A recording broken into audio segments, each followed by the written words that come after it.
So today we are going to discuss MCQ जो हमारे हर रोज आते हैं। तो 5 एमसीक्यू आज हम डिस्कस करेंगे एनवायरनमेंट से। ठीक है दोस्तों, तो पहले एमसीक्यू देखते हैं। The acidification of ocean is increasing, why is this phenomenon a cause of concern. तो फर्स्ट ऑप्शन है दोस्तों, coral reef may be adversely affected. Second, the population of jellyfishes will drastically decrease. Third option, impair digestion of fish species. So code है आपके 1 and 2 only, 1 and 3 only, 2 and 3 only and all of the above.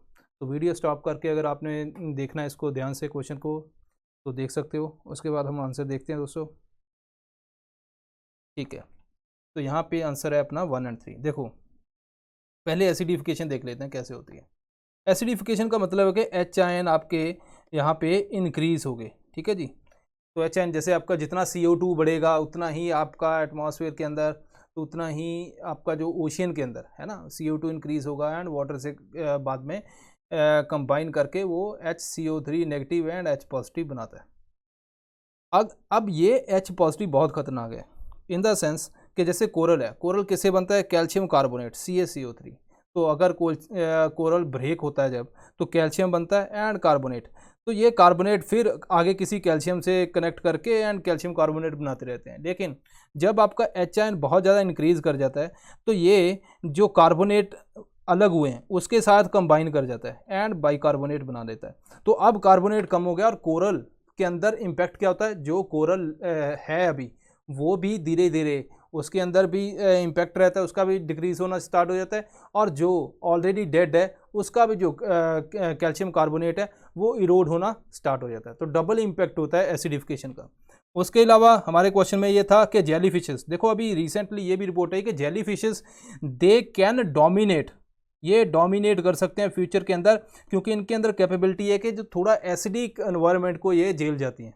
ठीक है जी, then the fishes, देखो fish species के अंदर क्या होता है कि जैसे नॉर्मल वाटर है वहाँ से उन्होंने ऑक्सीजन लेनी है, बट जब वो एसिडिक होता है तो उनको बहुत ही ज़्यादा वाटर अपनी बॉडी के अंदर लेना पड़ता है। उसके साथ अब ऑक्सीजन निकालना बहुत ज़्यादा यहाँ पे एनर्जी उसकी लगती है सेम काम को करने के लिए, सेम अमाउंट ऑक्सीजन लेने के लिए। और ये एनर्जी के कारण उसका जो बॉडी के अंदर जो पूरे सिस्टम के ऊपर बहुत ज़्यादा प्रेशर इंक्रीज होता है। ठीक है जी, और उसकी जो डाइजेशन है उसके अंदर भी इम्पैक्ट देखने को मिलता है। तो ये था अपना क्वेश्चन। तो 1 and 3 अगर आप देखो, अगर आपको नहीं भी पता तो ड्रास्टिकली ऐसा कोई एविडेंस हम फ्यूचर के अंदर नहीं ले सकते है ना कि भाई ड्रास्टिकली इंक्रीज होगा या डिक्रीज होगा, कुछ नहीं पता।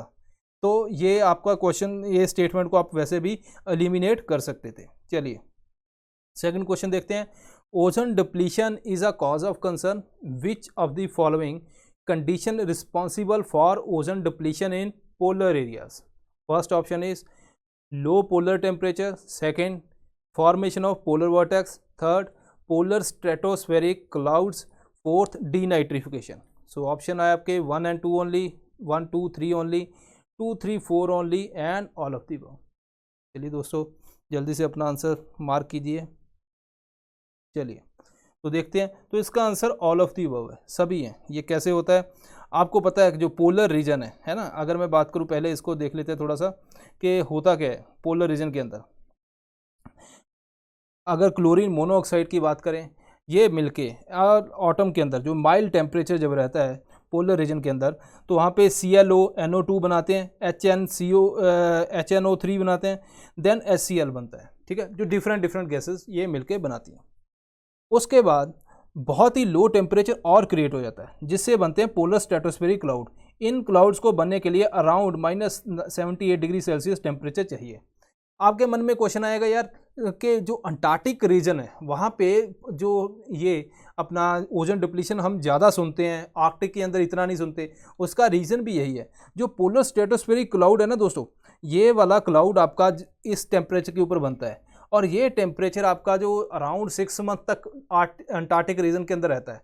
लेकिन अगर आप आर्कटिक के अंदर जाओगे वहाँ पे 10 से 15 दिन अप्रॉक्सीमेटली ये टेम्परेचर मेंटेन रहता है, इसीलिए वहाँ पे इतना ज़्यादा नहीं रहता।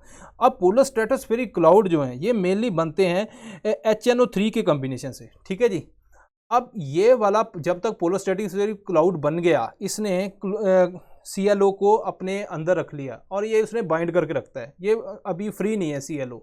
ठीक है जी, जब ये क्लाउड आपका बहुत ही बड़ा होता रहता है, बहुत ही लो टेम्परेचर के ऊपर, तो ये cloud under the influence of gravity नीचे आ जाता है, gravity under the influence of gravity नीचे आ जाता है, क्योंकि ये HNO3 से बना है। इस प्रोसेस को बोलते हैं हम डीनाइट्रिफिकेशन, डीनाइट्रिफिकेशन, ठीक है जी। सो डीनाइट्रिफिकेशन बोलते हैं। अगर डीनाइट्रिफिकेशन नहीं हुई तो ClO आपका उसके अंदर ही बाइंड रहेगा, लेकिन जब होगी तो अब ClO फ्री है। ऊपर से जब सनलाइट आती है और ये सारा यहाँ पे जो ClO है ऑक्सीजन के साथ मिलके, है ना, तो सिंगल क्लोरीन बनाता है और ये O2 बन जाता है। उसके बाद सिंगल क्लोरीन ओजोन के साथ मिलता है, ClO बनाता है एंड ऑक्सीजन अलग हो जाती है, ठीक है जी। एंड देन स्प्रिंग के टाइम पे ये काम होता है जब सनलाइट हमारे यहाँ पे देखने को मिलती है।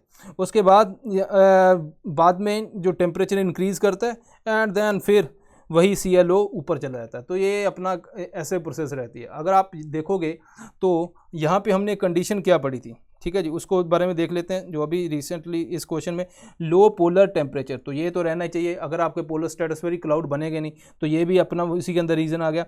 पोलर वर्टेक्स, पोलर वर्टेक्स क्या करता है? पोलर वर्टेक्स बेसिकली इसको यहीं पे जो गैसेस को इसी एरिया के अंदर रखता है, डिफ्यूज नहीं होने देता, ठीक है जी। एंड देन डीनाइट्रिफिकेशन, वो हमने ऑलरेडी डिस्कस कर दिया, वो रीजन है ही है। थर्ड क्वेश्चन देखो, the term solidarity and just transition Silesia was in news recently is related to global stocktake, biofuel policy, Brexit, workers। चलिए तो अपना आंसर मार्क कीजिए दोस्तों।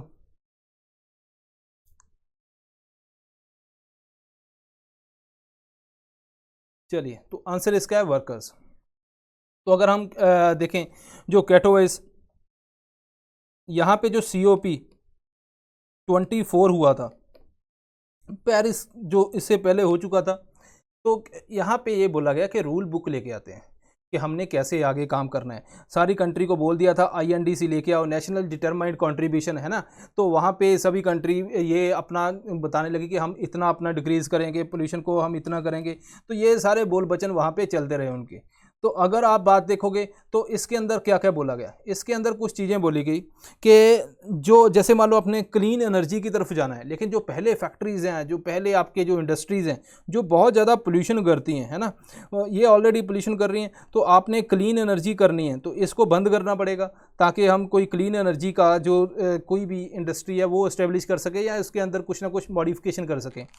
लेकिन जब आप इसको हटाओगे तो यहाँ पे जो वर्कर्स हैं उनकी जॉब चली गई। तो इस डिक्लेरेशन के अंदर ये बोला गया कि जो वर्कर्स हैं इनका ध्यान रखा जाएगा, ठीक है, तो इनको कहीं ना कहीं दोबारा जॉब या कुछ ना कुछ प्लेसमेंट वगैरह करानी दी जाएगी। एक और इसके अंदर किया गया GST, जिसको बोलते हैं ग्लोबल स्टॉक टेक, मतलब रिव्यू करेंगे NDC का हर 5 साल बाद।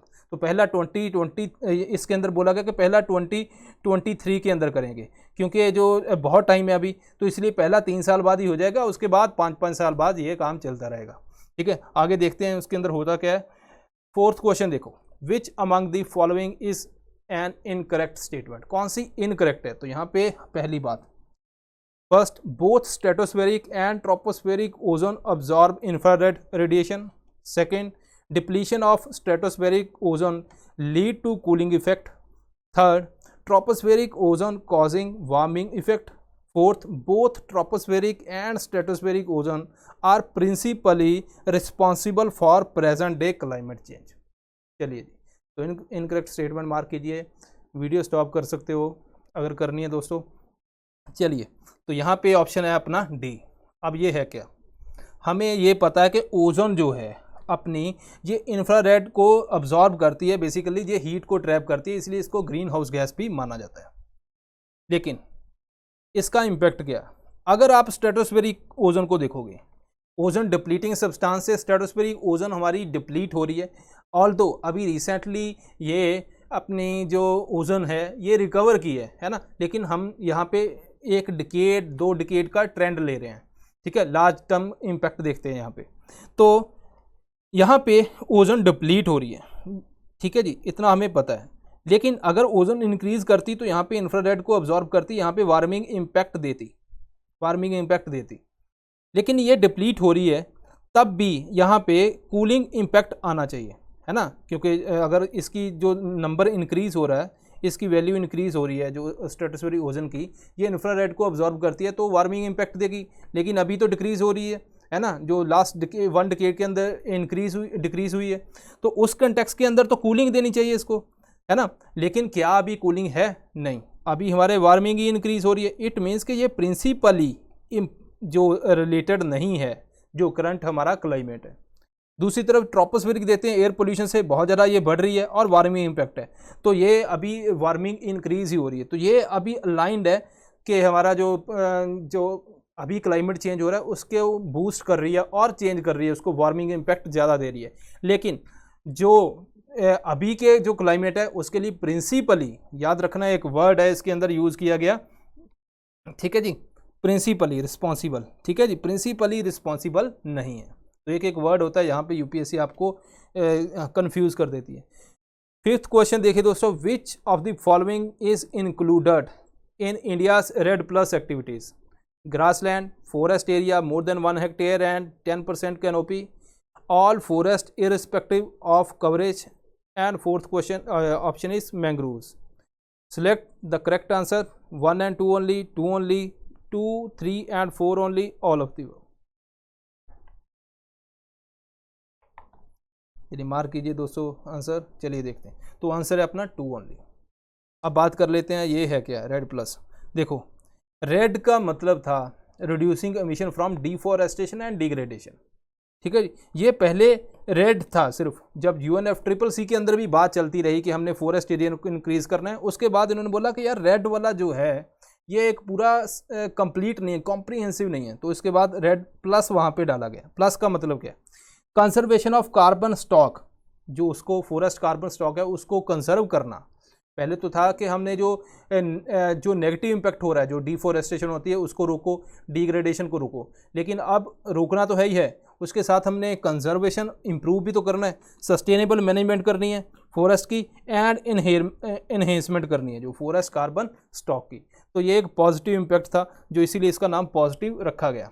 अब इंडिया ने भी बोला कि हम भी लेके आएंगे, तो इंडिया भी लेके ही अपनी रेड प्लस स्ट्रेटजी जो 2018 के अंदर, तो यहाँ पे इंडिया ने बोला कि ठीक है, जो नेशनल गवर्निंग काउंसिल बनाएगी सेंट्रल लेवल के ऊपर, यहाँ पे एनवायरनमेंट मिनिस्टर अपना हेड रहेगा, देन नेशनल डेजिग्नेटिंग एजेंसी बनाएगी, एंटाइटी बेसिकली, तो ये सीधी अपनी सेक्रेटरी लेवल के ऊपर यहाँ पे इसके अंदर रहता है, और ये UNFCCC के साथ जो भी यहाँ पे कोई बात होगी यहाँ लिंक बनाएगी सीधा, ठीक है जी। तो NDE जो है दोस्तों, तो ये अपना बेसिकली इसके नीचे दूसरे नंबर पे आ गया, एंड देन स्टेट लेवल के ऊपर रेड प्लस सेल बनाए जाएंगे। अब यहाँ पे हमने रिड्यूस क्या क्या करना है, किस किस चीज़ को इसके अंदर कवर करना है, तो कवरेज बोलेगी क्या क्या कवर करेंगे। इन्होंने बोला कि फॉरेस्ट एरिया को कवर करेंगे, tree outside forest area irrespective of legal status, तो उसका लीगल स्टेटस के चाहे वो प्राइवेट के अंदर है चाहे वो गवर्नमेंट के अंदर है, उसको हम कवर करेंगे, मतलब इस एरिया के अंदर हम फॉरेस्ट एरिया को इंक्रीज करेंगे। पर अभी के लिए इस डॉक्यूमेंट में अकॉर्डिंग टू गवर्नमेंट के हिसाब से क्या क्या नहीं इंक्लूड किया गया। ग्रासलैंड को अभी इंक्लूड नहीं किया गया, मैंग्रोव्स कोस्टल ग्रासलैंड को नहीं किया गया, फाइटोप्लैंक्टन को नहीं किया गया, फॉरेस्ट एरिया 1 हेक्टेयर से कम है और 10% कैनोपी से जिसके अंदर कम है। तो ये तो वही, अगर आप देखोगे तो स्टेट ऑफ फॉरेस्ट रिपोर्ट हमारी जो है उसके अंदर भी देखोगे तो वहीं पे ये चीज़ें भी कवर की गई हैं, मतलब वहाँ पे 1 हेक्टेयर से ज़्यादा फॉरेस्ट एरिया को हमने कवर किया है। तो ये आपने कुछ चीज़ें जो थोड़ा सा ध्यान से आपने देखनी है दोस्तों। तो ये फ्यूचर रेड प्लस है, गवर्नमेंट आने वाले समय में इसको इंक्लूड करेगी, ठीक है जी। सो आई होप कि आपने क्वेश्चन ध्यान से देखे होंगे और कुछ ना कुछ नया सीखा होगा। So this is all for today, thank you.